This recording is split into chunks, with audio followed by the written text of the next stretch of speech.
أعوذ بالله من الشيطان الرجيم.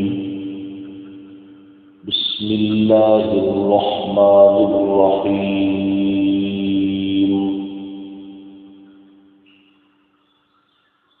هل ينظرون إلا أن تأتيهم الملائكة أو يأتي ربك أو يأتي بعض آيات ربك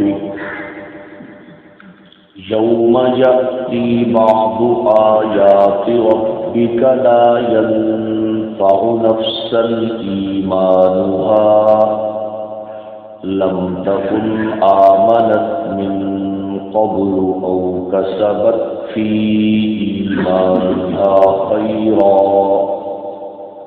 قل انتظروا إنا منتظرون.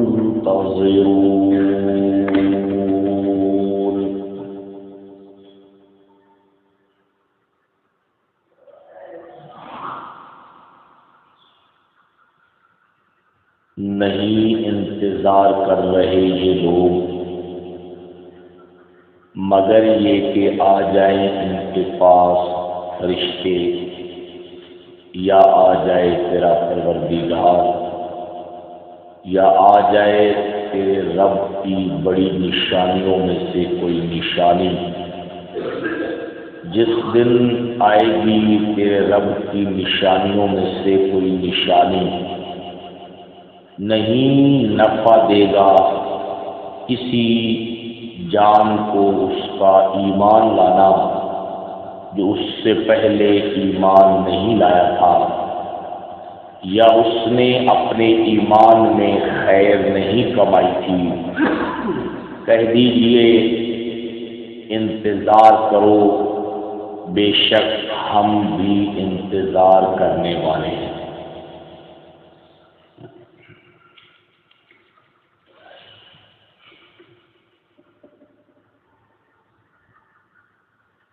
کل کے درس میں اس آیت مبارکہ کے حوالے سے دو باتوں کا تذکرہ ہوا ہے. پہلی بات یہ تھی کہ اگر کسی آدمی کا دل قرآن مجید کی وجہ سے مطمئن نہیں ہو سکتا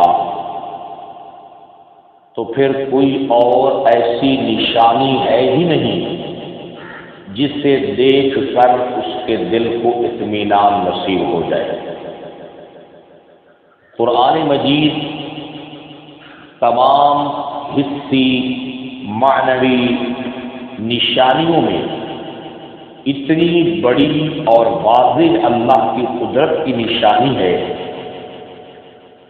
کہ اس کے نزول سے لے کر آج تک اور اس کے بعد سے لے کر قیامت کی صبح تک کوئی بھی اس کا انکار کرنے والا اس کی مثل بنانے پر قادر نہیں ہے. حسی کی بات اس لیے کی ہے کہ کل کے درس میں آپ نے سنا حضرت موسیٰ علیہ السلام کے معجزات کا تذکرہ، نوح علیہ السلام کی کشتی کا، کیونکہ وہ حسی معجزات ہیں، آنکھوں سے نظر آ رہے تھے، ہاتھوں سے ان کو چھوا جا سکتا ہے. تو قرآن مجید فرقان حمید اپنی فصاحت میں بلاغت میں تمام نبیوں کو ملنے والے معجزات کے مقابلے میں سب سے بڑا معجزہ ہے. اس لیے اگر کوئی آدمی قرآن مجید کو دیکھ کر سن کر پھر بھی کہتا ہے کہ میرا دل ایمان پر توحید پر مطمئن نہیں ہے تو آپ اس کے لیے جتنے مرضی جتن کر لیں، اس کو دلائل اور آپ نقلی عقلی اعتبار سے مطمئن کرنے کی کوشش کر لیں، وہ کبھی بھی مطمئن ہو سکتا نہیں ہے. اس آیت مبارکہ میں مشرکین عرب کے مطالبات میں سے جو پہلے دو مطالبے ہیں، پہلا مطالبہ کہ الا ان تأتیہم الملائکہ، فرشتے آ جائیں. وہ آئیں ہمارے آمنے سامنے اور آ کر بتائیں کہ یہ اللہ کا سچا نبی ہے اور اس پر ہم وحی نازل کر رہے ہیں، تم اس پر ایمان لے آؤ۔ او یاتی یا ربک، یا آ جائے تیرا پروردگار۔ ان دو جو یہ ان کے مطالبے تھے، یہ فقط اس مقام پر نہیں ہے بلکہ ان کے مطالبات میں سے جتنے بھی وہ مطالبات کرتے تھے، ہر جگہ کے اوپر ان دو نشانیوں کا ذکر ہے کہ وہ کہتے ہیں کہ فرشتے اور اللہ رب العزت کی ذات دونوں جو ہے وہ کیا ہے ہمارے آمنے اور سامنے آ جائیں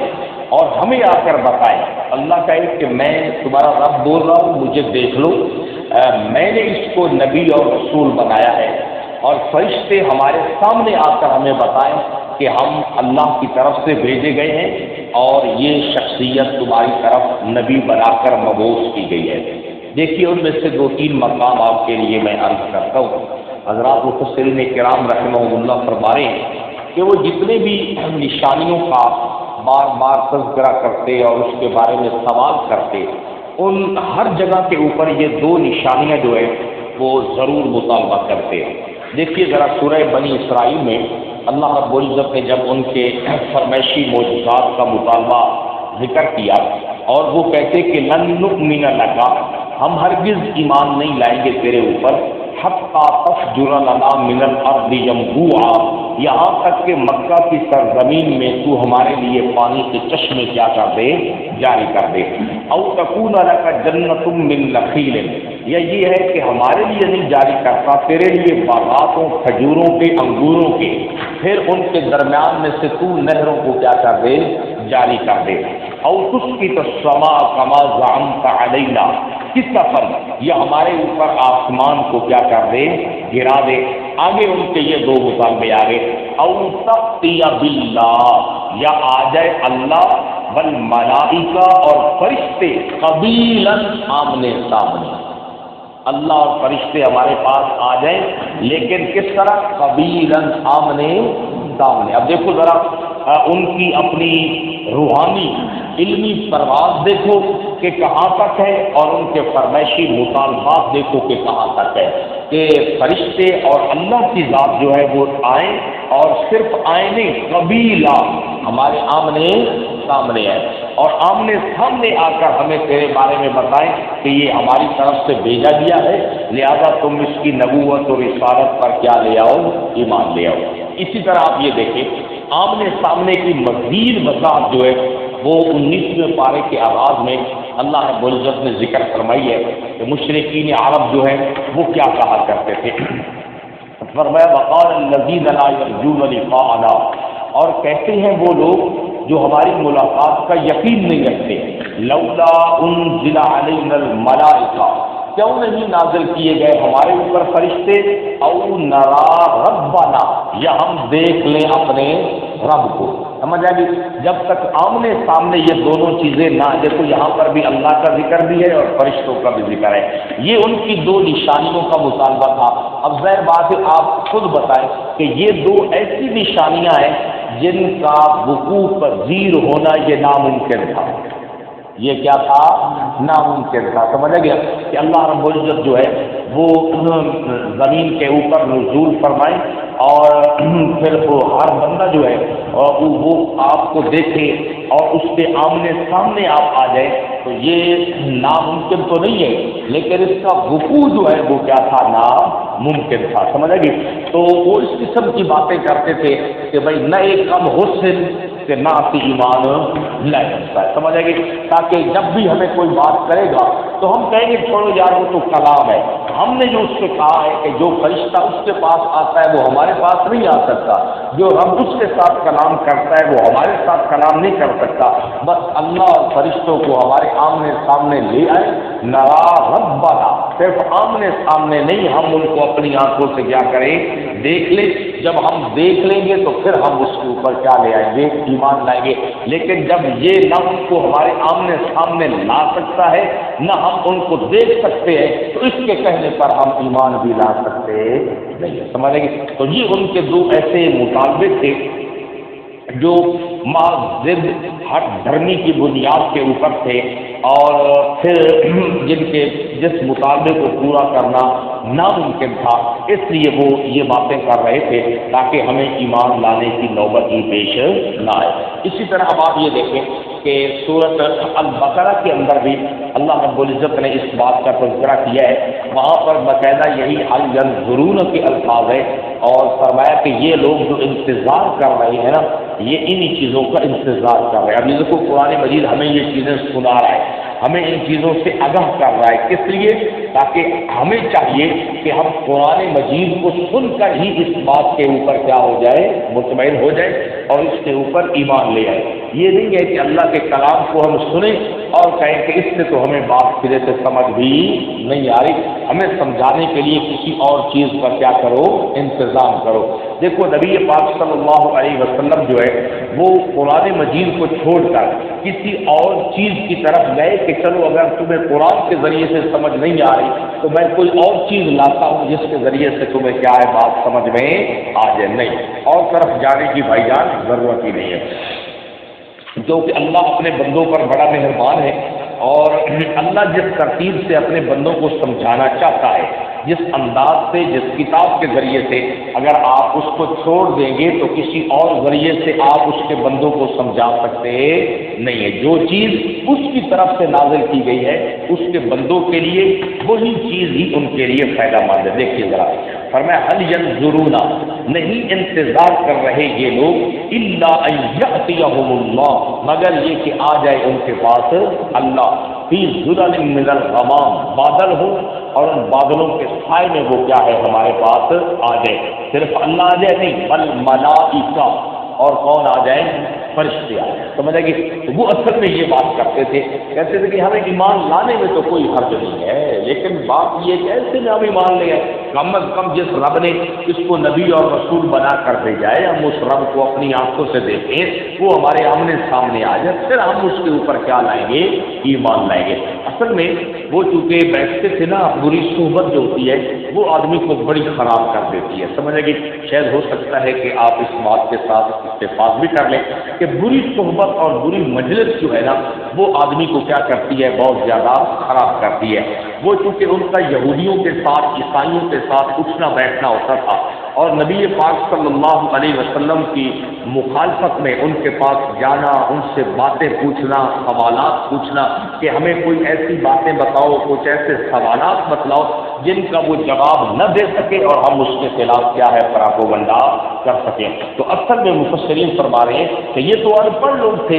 ان کے پاس تو اتنی گہرائی والی بات ہی نہیں تھی کہ وہ یہ کہتے کہ اللہ آ جائے، ہمارے آمنے سامنے آئے، ہم اسے اپنی آنکھوں سے کیا کریں؟ دیکھیں۔ اصل میں یہ ساری پیچھے سے شرارتیں اور اس کے ماسٹر مائنڈ کون تھے؟ یہود کے علماء تھے، کیونکہ ان کو معلوم ہو چکا تھا کہ ہمارے جو بڑے تھے، جب اللہ رب العزت نے تورات کو نازل کیا تھا تو انہوں نے بھی موسیٰ علیہ السلام سے یہی کہا تھا، لن نؤمن لک حتی نری اللہ جہرۃ، ہم ہرگز ایمان نہیں لائیں گے اس بات کے اوپر کہ کتاب تو لے کر آ گیا۔ ظاہر بات ہے، اب کیونکہ جنہوں نے ساری زندگی غلامی کی زندگی گزاری ہو اور پھر غلامی بھی انسان کی زندگی گزاری ہو، اللہ کی غلامی تو ان سے ہو سکتی نہیں ہے، سمجھے گی۔ اور پھر اس کے بعد ان کے اوپر صرف اللہ کے انعامات ہی انعامات ہو رہے ہوں، اب ان انعامات کے شکرانے کی باری آئے، کچھ کرنے کی باری آئے تو یہ تو ہم سے ہو سکتا نہیں ہے۔ انہوں نے اب اس تورات کو رد کرنے کے لیے مختلف ہیلے بہانے بنائے، جن میں سے ایک بات یہ تھی کہ سلیم ہم تیری بات کب مانیں گے؟ حتی نری اللہ جہرۃ، اللہ کو ہم دیکھ لیں، اور جہرۃ آمنے سامنے اعلانیہ دیکھ لیں۔ اللہ کہے کہ یہ کتاب میں نے بھیجی ہے، تم اس کتاب کے اوپر کیا لے آؤ؟ ایمان لے آؤ۔ سمجھے گے اصل میں یہ جو بات تھی، یہ مشرکین عرب، یہ ان پڑھ لوگ تھے بیچارے، یہ سادہ لوگ تھے، ان کو بس جس ٹرک کی بتی کے پیچھے وہ لگا دیتے، بس پھر یہ اس کے اوپر اچھے طریقے سے کیا ہے لگ جاتے۔ جیسے آپ نے سورہ انعام میں دیکھا کہ اس بات کے اوپر یہ بڑھ ڈٹ گئے کہ دیکھو جس کو رب مارے اسے کیا کہتے ہو؟ حرام ہے، اور جسے ہم مار دیں اسے کیا کہتے ہو؟ حلال ہے۔ سمجھیں گے، یعنی جسے ہم ذبح کر دیں اور وہ مر جائے تو کہتے ہو کہ یہ کیا ہے؟ حلال ہے، اور جو طبی طور پہ خود مر جائے، اللہ مار دے، اسے تم کیا کہتے ہو؟ حرام۔ تو وہاں پر آپ سن چکے ہیں کہ بنی اسرائیل کے علماء نے یہ پٹیاں ان کو پڑھائی تھیں اور یہ باتیں پڑھائی تھیں تاکہ وہ اہل ایمان کے ساتھ کیا کریں، جھگڑا کریں، سمجھے گی؟ تو جو بات ان کو وہ پڑھا دیتے تھے نا، بس پھر یہ اس بات سے پیچھے نہیں ہٹتے، کہتے نہ دینا اللہ اللہ، ایسے کل کا جواب دیو کہ جسے اللہ مارے کہتے ہو وہ کیا ہے، حرام۔ یہ بات انہوں نے یاد کر لی۔ وہ ہر جگہ کے اوپر آپ دیکھ لیں، یہ میں نے ایک دو مقام صرف اس لیے عرض کیے، حضرات مفسرین نے تو بہت سارے تقریباً اکثر مقامات کو حوالہ دے دیتے ہیں، تو ان میں سے یہ باتیں جو پوری ان کی وضاحت جن جگہوں کے اوپر ہے کہ ہمارا صرف یہ مطالبہ نہیں کہ اللہ آ جائے، بلکہ آمنے سامنے آئے، قبیلہ نرا ربنا، ہم اپنی آنکھوں سے اسے کیا کر لیں، دیکھ لیں، پھر ہم مان جائیں گے کہ واقعہ تو اللہ کا سچا نبی اور رسول ہے۔ اللہ خود آ کر ہمیں بتائے کہ تم مجھے دیکھو، میں تمہارے سامنے ہوں، اور یہ کیا ہے، میرا پیغمبر اور رسول ہے، میں نے کتاب نازل کی ہے۔ تو انہوں نے یہ ساری باتیں کہاں سے لی تھی؟ وہ تو ان پڑھ تھے، ان کے پاس تو کوئی آسمانی کتاب نہیں تھی، نبوت کا ان کے ہاں کوئی کنسپٹ نہیں تھا۔ یہ باتیں ساری کہاں پر موجود تھیں؟ یہ تورات اور انجیل والوں کے پاس۔ وہ اس قسم کی باتیں جانتے تھے کہ ہمارے بڑوں نے پہلے موسیٰ علیہ السلام کے ساتھ یہ حال کیا ہے، اور یہ لوگ ہمارے پاس آئے ہیں، چلو ان کو یہ باتیں ہم کیا کر دیتے ہیں، سکھا دیتے ہیں۔ یہ باتیں جو ہے نا ان کو ابھی پچھلی آیت میں آپ سن چکے ہیں کہ اللہ نے فرمایا کہ اگر میں قرآن کو ان کی کتاب میں نازل نہ کرتا تو انہوں نے کیا عذر پیش کرنا تھا، لو جی ہماری طرف تو کتاب ہی کوئی نہیں آئی، ہم سے پہلے صرف جو دو جماعتیں گزری ہیں، انما انزل الکتاب علی طائفتین من قبلنا، ہم سے پہلے جو یہود و نصارہ گزرے ہیں کتابیں تو ان کے پاس آئی تھی، ہمارے پاس تو سرے سے کتابیں آئی ہی نہیں تھی۔ تو اصل میں بات یہ ہے کہ ان کے پیچھے ماسٹر مائنڈ یہ طبقہ تھا جو ان پڑھ لوگوں کو کیا کر رہا تھا، خراب کر رہا تھا۔ آپ کو یاد ہونا چاہیے سورہ کہف کا شان نزول کیا ہے کہ مشرکین عرب ان کے پاس گئے اور کہا کہ کوئی سوال بتلاؤ یار، تو اس میں یہی سوال پوچھا گیا کہ ان سے آپ یہ جا کر سوال کریں جناب کریم اور جناب خضر کے واقعے کی حقیقت کیا ہے، اصحاب کہف کے واقعے کی حقیقت کیا ہے، اور ذوالقرنین بادشاہ کے واقعے کی حقیقت کیا ہے۔ اور اللہ کے حبیب صلی اللہ علیہ وسلم نے تو اپنے رب پر بھروسہ کرتے ہوئے یہ بات فرما دی کہ میں کل تمہیں اس کا کیا ہے جواب دے دوں گا، لیکن انشاءاللہ کا لفظ آپ ساتھ نہ بول سکے، اس کی وجہ سے کچھ دن وحی کے آنے میں کیا ہو گئی، تاخیر ہو گئی، تو پھر انہوں نے اس کے خلاف کیا ہے ایک پورا محاذ کھڑا کر دیا۔ اللہ رب العزت نے پھر آپ سے فرمایا کہ میرے حبیب کہ آئندہ کے لیے لا تقولن بشیء انی فاعل ذلک غدا الا ان یشاء اللہ، کسی کام کے لیے یہ نہ کہا کریں کہ میں کل یہ کام کر دوں گا، بلکہ یہ کہا کریں اگر اللہ نے چاہا تو یہ کام کیا ہے ہو جائے گا۔ اور کبھی واذکر ربک اذا نسیت، اگر آپ بھول جائیں اپنے رب کا نام لینا تو جیسے یاد آئے فوراً اپنے رب کا نام کیا ہے ساتھ۔ مسئلہ تو کوئی نہیں سمجھ آ رہا ہے؟ اللہ اپنے حبیب کو فرما رہے ہیں میرا نام لیے بغیر کسی کام کا وعدہ ہی نہیں کرنا، کوئی نہیں سمجھ آ رہا، میرا نام لیے بغیر کسی کام کے کرنے کا وعدہ بھی میں کر دوں گا، یہ کہنا ہی نہیں ہے۔ کیا کہنا ہے؟ اگر میرے اللہ کو منظور ہوا تو یہ کام کل کیا ہے، یہ لوگوں کی اپنی مرضی ہے، وہ اللہ کو چھوڑ کر جس کو حاجت روا بنا لے، جس کو مشکل کشا بنا لے، جس کو بگڑیاں بنانے والا بنا لے۔ اللہ اپنے حبیب مکرم کو یہ بات سمجھا رہے کہ میرے محبوب آپ نے یہ بھی نہیں کہنا میں کل کر دوں گا، میرا نام ساتھ لینا کہ کون کس کو منظور ہوا تو ہوگا اللہ کو، اور اگر آپ بھول جائیں میرا نام نہ لیں، جیسے یاد آئے فوراً کیا لینا ہے، میرا نام لے۔ لوگوں کی عجیب بات ہے، اللہ کا نام کوئی نہیں درجہ، اللہ کا سرے سے کیا ہے نام ہی کوئی نہیں درجہ۔ تو خلاصہ کلام کیا ہے کہ یہ دو ان کے بھاری بھرکم جو ان کی باتیں تھیں، یہ اصل میں پیچھے جو ان کو سمجھانے والے کون تھے، یہود و نصارہ کے علماء تھے۔ اللہ رب العزت ان دو نشانیوں کو کیوں نہیں پورا کر رہے تھے؟ کیونکہ یہ فرشتوں کو دیکھنا، رب کو دیکھنا، یہ ان کے بس کی بھی بات نہیں تھی۔ باقی فرشتے آئیں گے، پروردگار بھی آئیں گے، لیکن جب وہ آئیں گے تو پھر اس وقت معاملہ کیا ہو جائے گا اور ہو جائے گا۔ کب آئیں گے؟ فرشتوں کے حوالے سے بھی اللہ رب العزت نے ذکر فرمایا ہے مختلف مقامات پر۔ سورۃ الحجر میں ابتدا ہی کے اندر ان کا پھر یہی اعتراض ذکر کیا گیا، فرشتے آ جائے، اللہ آ جائے۔ اللہ نے فرمایا ما نزل الملائکۃ الا بالحق، ان کو بتا دو جس طریقے پر تم کہتے ہو اس طرح ہم فرشتوں کو نازل نہیں کرتے، ہم فرشتوں کو نازل کرتے ہیں حق کے ساتھ، فیصلے کے ساتھ۔ وما كانوا اذا منذرین، جب وہ اترتے ہیں پھر مہلت نہیں ملتی، جب وہ اترتے ہیں تو پھر مہلت سمجھ آئی، پھر ہر چیز کی بساط کیا کر دی جاتی ہے، لپیٹ دی جاتی ہے، پھر مہلت نہیں ملتی کہ پھر تم یہ کہہ سکو کہ ہم نے تو کہا تھا کہ فرشتے آ جائیں، یہ عجیب فرشتے آئے وہ آئیں کیسی سے رہے۔ اللہ کہتے ہیں یہ مطالبے نہ کرو، فرشتے جب ہم اتارتے ہیں نا تو وما كانوا اذا منذرین، پھر ہم مجرمین کو ذرہ برابر بھی مہلت نہیں دیتے۔ اور ہمارا رب بھی آئے گا، قیامت کے دن آئے گا، اس کی شان کیا ہوگی، انداز کیا ہوگا، وہ اللہ خود ہی بہتر جانتے ہیں۔ یہ متشابہات میں سے ہے، لیکن بہرحال اللہ رب العزت نے اس بات کا ذکر کیا ہے تو مشرکین عرب کے چونکہ یہ مطالبات تھے، اس لیے اللہ رب العزت نے فرمایا کہ ایک وقت آئے گا فرشتے اتریں گے، لیکن جب فرشتے اتریں گے تو پھر مہلت نہیں مل سکتی، اور اللہ رب العزت بھی آئیں گے، کس شان سے آئیں گے، وہ آنے والا خود ہی اس بات کو کیا ہے جانتا ہے۔ ہمارا اس کے اوپر بس صرف ایمان ہے، الذین یؤمنون بالغیب کے ساتھ۔ یہ دیکھیے ذرا اللہ رب العزت نے اس بات کا ذکر کیا ہے، اللہ اکبر، سنیے ذرا اپنے، اور پھر اکٹھا ذکر کیا ہے اپنا بھی اور فرشتوں کا بھی، سمجھ آئے گی، کیونکہ اصل میں وہ یہ ان دونوں چیزوں کا مطالبہ اکٹھا کرتے تھے۔ آیت کو میں پیچھے سے پڑھتا ہوں تاکہ بات سمجھ میں آ جائے پوری بات۔ وَأَمَّا إِذَا مَا ابْتَلَاهُ، اللہ انسان کی آزمائش کا ذکر کر رہے ہیں کہ جب ہم انسان کو ایک اور طریقے سے آزماتے ہیں، اور وہ طریقہ کیا ہے، فَقَدَرَ عَلَيْهِ رِزْقَهُ، اس کا رزق اس پر کیا کر دیتے ہیں، تنگ کر دیتے ہیں، سمجھے گی، حالات میں سیٹ کر دیتا ہوں پریشانی والے، تو فَيَقُولُ رَبِّي، پھر وہ کہتا ہے میرے رب نے تو میری بڑی بےزتی کی، توہین کر دی ہے میرے رب، میں نماز نہیں پڑھنا تو ساڑھے کو کامن جو گا کوئی نہیں، کافرن میں کو آزادیاں کر رہے ہیں، حرام کھا رہے ہیں، پی رہے ہیں، انہیں کوئی کاشا متنی بھی کائی نہیں تھی، ایسی تنگ ہوئے پہ تو اللہ فرماتے ہیں کل جب میں کسی کے رزق کو تنگ کر دوں نا، اسے چاہیے کہ وہ ان حالات کے اوپر غور کرے، کہیں میرے اوپر ان گناہوں میں سے تو کوئی گناہ مجھ سے نہیں ہو گیا۔ نمبر 1، وَلَا تُكْرِمُونَ الْيَتِيمَ، تم یتیموں کی عزت نہیں کرتے، وہ بندہ یتیموں کی کیا ہے، عزت نہیں کرتا۔ دیکھو یتیموں کی عزت کرنا یہ رزق میں اضافے کا سبب ہے، اور ان کی بے عزتی کرنا یہ رزق کی تنگی کا کیا ہے، سبب ہے۔ نمبر 2، وَلَا تَحَاضُّونَ عَلَىٰ طَعَامِ الْمِسْكِينِ، کچھ لوگ جو ہے نا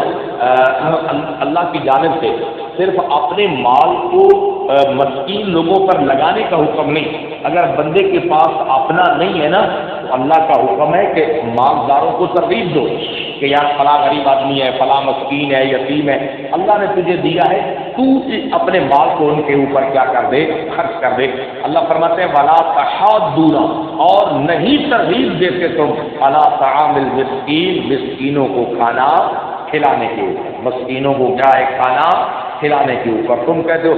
مال اندر سن دکڑی لوڑے کو مسکینن کھواؤ تے یتیمن کھواؤ، سمجھے گی اپنے پیو دی پیڑھی نال مرے انسان کیڑی لوڑے، سمجھے گی جناب، تو یہ بہت بڑا گناہ ہے۔ اس لیے ہمیں چاہیے کہ ہم اس چیز کا بھی اہتمام کریں، اللہ نے دیا ہے تو وہ بھی یتیموں مسکینوں پہ لگائیں، خود نہیں ہے مالداروں کو ترغیب دیں، مالداروں کو تیار کریں، سمجھے گی۔ اصل میں شیطان آگے سے پٹیاں پڑھاتا ہے، تو جو سانہ دا پیا دے آپ دیکھ،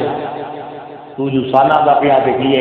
تو آپ دے جا، تو اس کے لیے تو پھر بندے کو حوصلہ چاہیے، بندے نے پھر کہنا یار اگے ایک بندے نہ کھائے اس سگو اور گل کر دیتے یا پٹھا بولے آئی بھائی ٹھیک ہے، اور یتیمہ نہ دے میں اسی کی کر سکتے ہیں، سمجھ۔ تو یہ ایسا گناہ ہے جس کی وجہ سے اللہ رزق کیا کر دیتے ہیں، تنگ کر دیتے ہیں۔ اور سنیے وَتَأْكُلُونَ التُّرَاثَ أَكْلًا لَمًّا، اور تم لوگوں کی وراثت کا مال سمیٹ کر کھاتے ہو،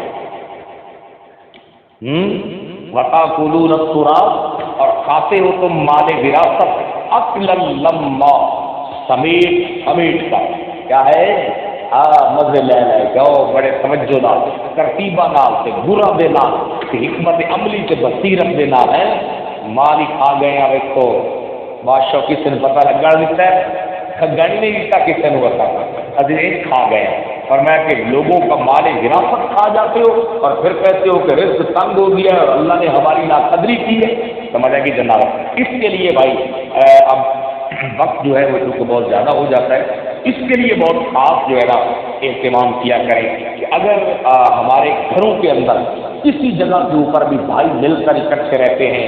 اور کوئی بھائی فوت ہو گیا، سمجھ آئے گی، اس کے بچوں کا جو مال بنتا ہے اس کو اسی وقت سے علیحدہ کر دیں۔ یہ میں آپ کو اپنا تجربہ بتا رہا ہوں، یہ میں آپ کو کیا بتا رہا ہوں اپنا، ہاں ان کا مال علیحدہ کر دیں۔ اللہ نے خود صحابہ کرام کو کہا تھا، آپ ابھی پیچھے گزر نہیں چکا کہ یتیموں کے مال کے تم نے قریب،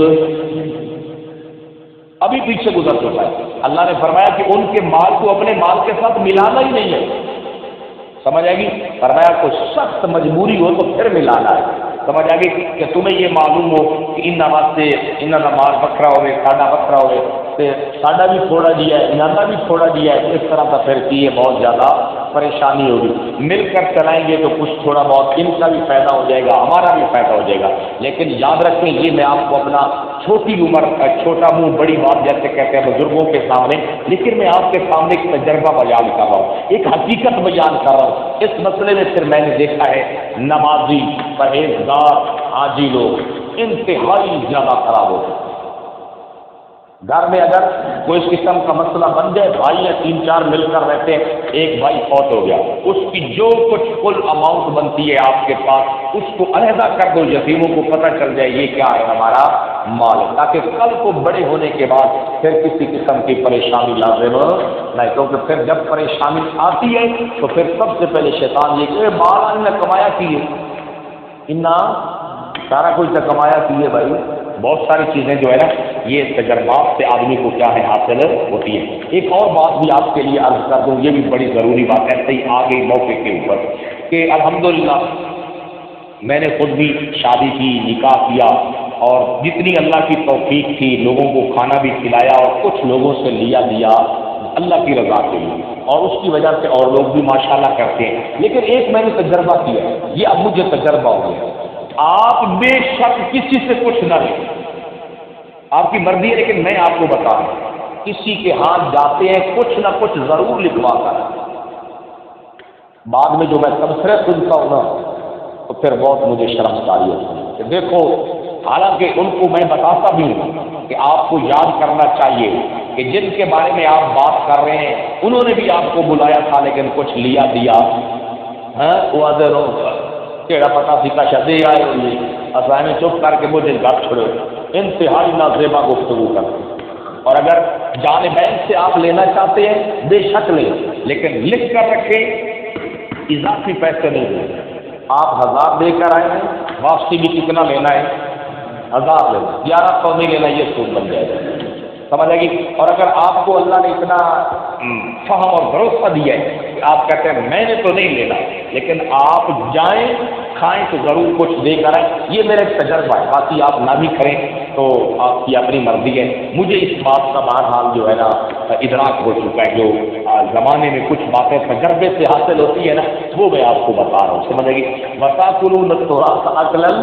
لَمًّا، لوگ پھر جو ہے نا تبصرے جو کرتے ہیں اور ہمارے پاس وہ چیزیں پہنچتی ہیں، پھر لوگوں کی ناراضگیاں،